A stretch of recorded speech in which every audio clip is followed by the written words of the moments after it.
How to fix keyboard not working on Windows 11. In this tutorial, I'll show you guys how you can fix if your keyboard is not working or typing in Windows 11.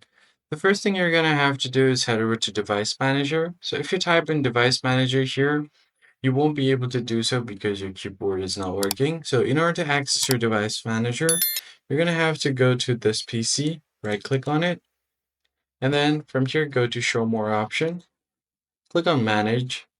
And once you get to the Manage option, your computer management will open up, and you should be able to see your device manager here.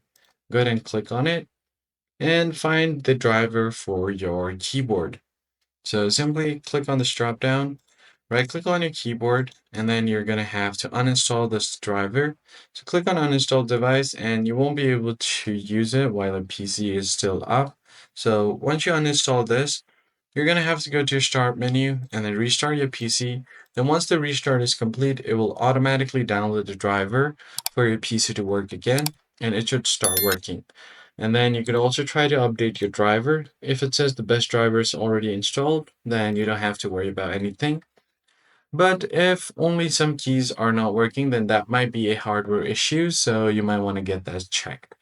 That's it for this video, guys. I hope this tutorial was helpful. I'll catch you guys on the next one.